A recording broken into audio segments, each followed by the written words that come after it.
At 16, Penny Oleksiak stunned the swimming world, winning gold and setting an Olympic record in the process at the 2016 Games in Rio.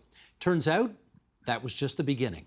And now, at the ripe old age of 21, she's got 7 Olympic medals, making her the most decorated Canadian Olympian in history. And fresh from training today, it seems Penny Oleksiak is not done yet. She joins us now from the Swim Canada Training Centre right in Scarborough, Ontario. Is that your hometown, incidentally? Toronto is, yeah. Toronto is, okay. Well, it's all Toronto now, that's true. I want to start just by taking you back a little bit. Let's go back to Tokyo, and here's the finals of the 100-meter relay. Sheldon, roll it, please. Penny Oleksiak has Canada in a bronze medal position, and for Penny Oleksiak, it'll be a bronze medal, her 7th medal at the Olympics, and a bronze medal for... That's the one. That was medal number 7. That bronze making you the most decorated athlete in Canadian history at the Olympics. I appreciate that this is a cliched question, but it seems the right place to start. How meaningful is it to you to be the most decorated Canadian Olympian ever? I mean, it's honestly more weird for me than anything else. I feel like just knowing myself, I look at myself as like the same grade 9 kid that I was when I was 14, honestly. Like, I see myself that way no matter how old I am. And so for me, it's really weird. And I'll always say to my friends, it's such a weird thing that it's actually me that has 7 medals and is the most decorated athlete. But I mean, just to be able to represent Canada and to be able to be the most decorated athlete in Canada, it's just insane to me. Now, you broke the record of Cindy Clausen and Clara Hughes, both of whom had 6. Have you spoken to either or both of them since you got the 7th medal?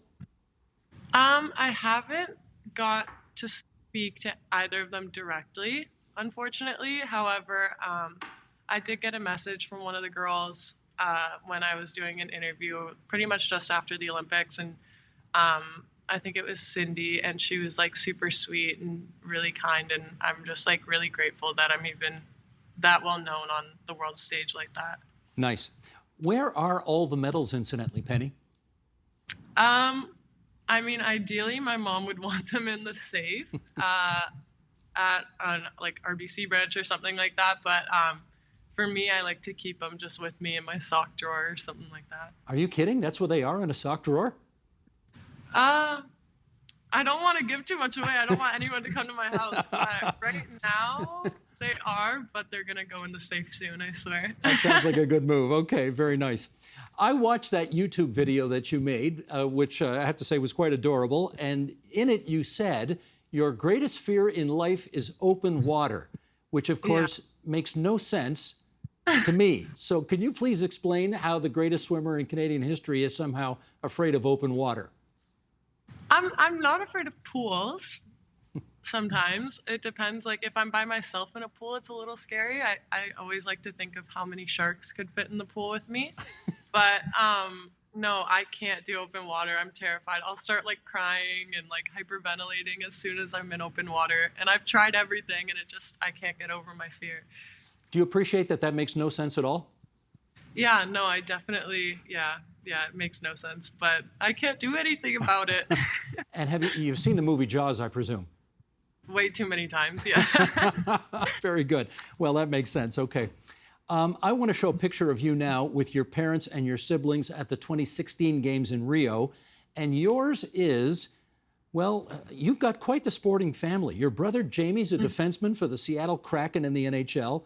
Your parents and your sister Haley have also played sports competitively. So I guess the question is, was it sort of preordained that you were going to be a high-performance athlete? Honestly, I think in my family, it's more so we're all pushed to really do our best in whatever we want to pursue. Like, my sister right now, she isn't really doing sports. She's working out, obviously, outside of what she's doing, but she's working in urban planning, and she is like way beyond where she should be at her age. And I think it's just something that was always kind of instilled in our family growing up, was just always picking something you love and really pursuing it and giving it 110% all the time. And I think we all are like that just day to day, and we all just want to be the best we can be as athletes and as people. So how did it end up being swimming for you? It was honestly pretty random. Like I kind of said, growing up, we were in a lot of sports. We were always switching sports, and my parents always instilled in us to just be a part of a team and really kind of get that understanding for what life would kind of be like growing up. I think sports gets you ready for that. So we would always switch around different sports all the time, and I decided I wanted to quit doing gymnastics and dance, which is what I was doing. And so my parents told me I had to pick something, and I randomly decided to do swimming, and I didn't know what I was getting myself into. I didn't understand the sport that much, but I decided to do it and really put like all my effort into being good at it. Now, I've heard this, and you can tell me if it's a rumor or if it's actually true. What I've heard is that you were actually rejected from some swim clubs when you started off. Is that true? Yeah, I think it was like 3 swim clubs I was rejected by when I first started off, but definitely understandable. I had no idea what I was doing. I didn't know what different strokes were. I didn't know what kicking was. It was a bit of a mess at first. Now, can I presume that at some point you have taken the 7 medals and put them around your neck and gone back to all those swim clubs and said, I think you guys might have blown this? No, I would never do that. I think the swimming community is very small, and I mean, it used to be, but now it's a lot bigger, but it used to be pretty small, and I think it was very like high level, and they were always looking for kids that kind of knew what they were doing. And I think now if I've shown anything to swim clubs in Ontario and in Canada, it's to kind of take a chance on those kids that don't really know what's going on at first, but have that work ethic to get better. When you got rejected, why didn't you just quit? Because I that's just not really something my family does. None of us are really quitters. It's kind of like, I'm gonna push this until I absolutely can't do it anymore. So for me, it was like, okay, I'll try again somewhere else, and I'll learn something every time I get rejected, and I'll learn something every time I'm told something, and that's kind of how I got better onto my last like tryout. Now, the sport you've taken up is just so, I mean, I don't even know where to begin to describe it. It's such an elite, you've got to be so good to be so good in this very elite sport. And you went to public school in Toronto's East End.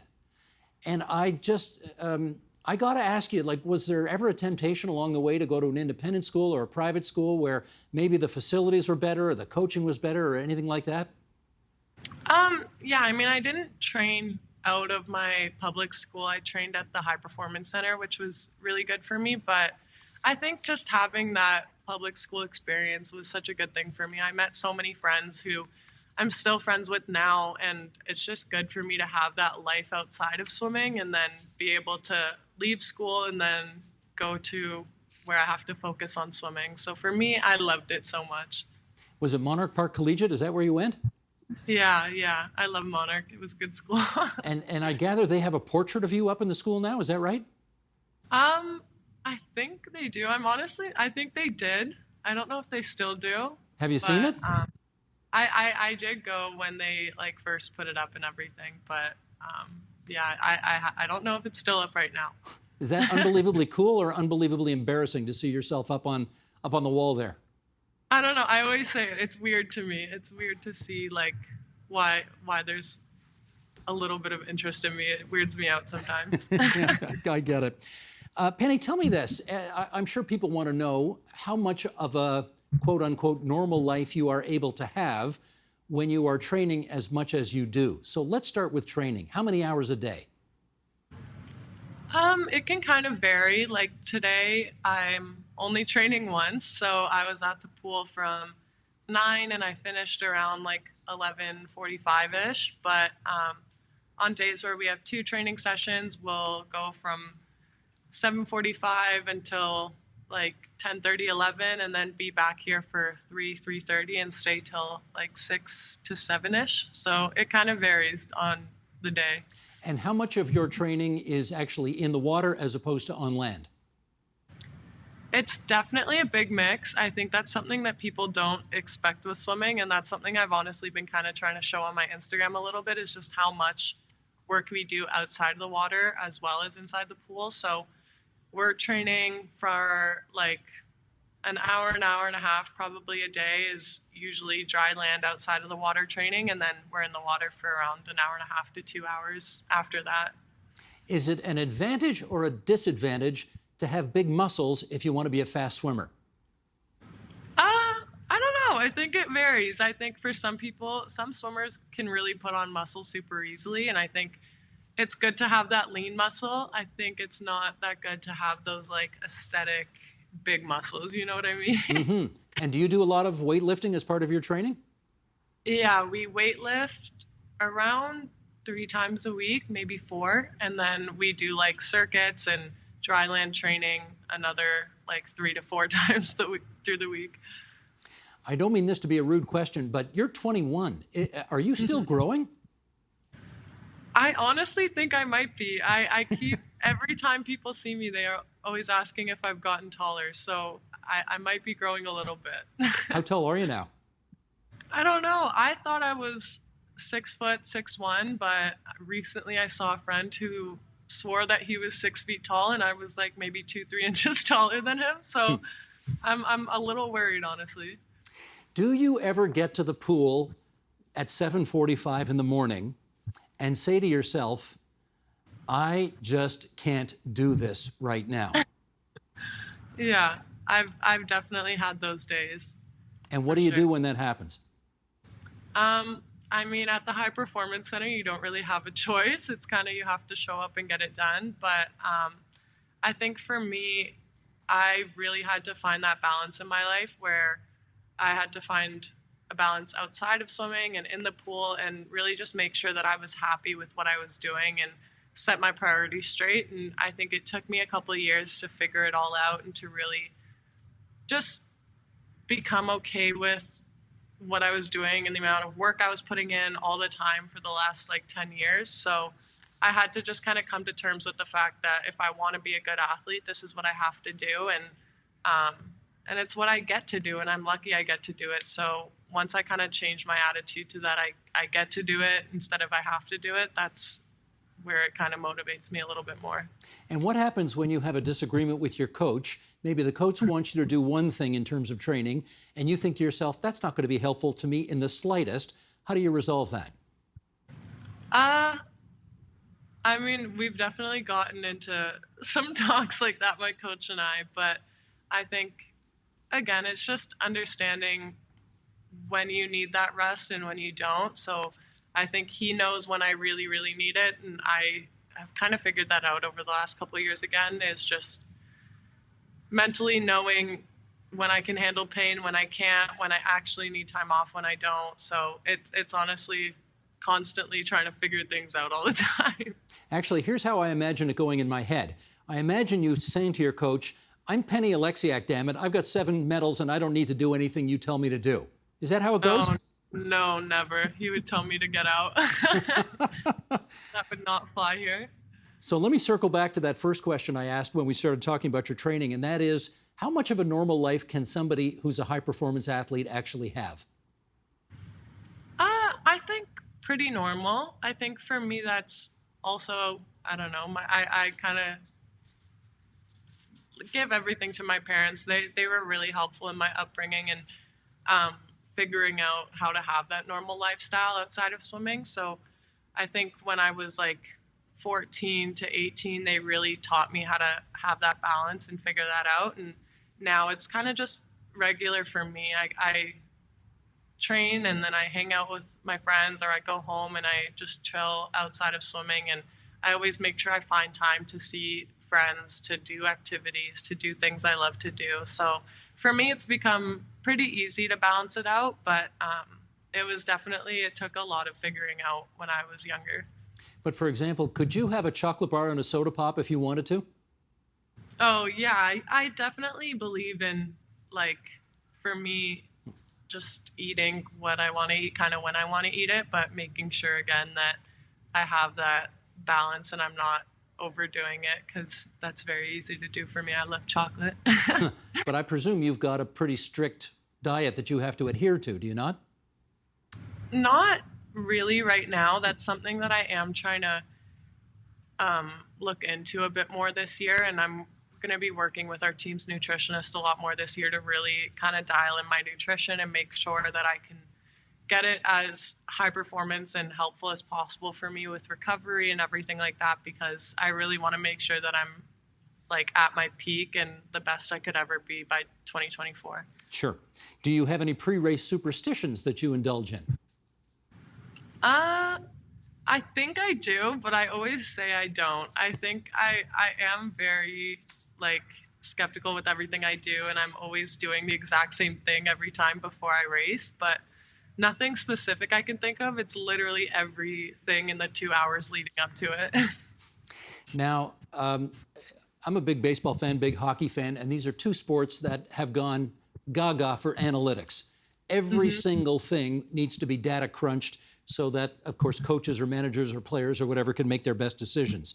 Do they have the same kind of sort of over-the-top analytics in swimming? And if so, how do you use them to help you?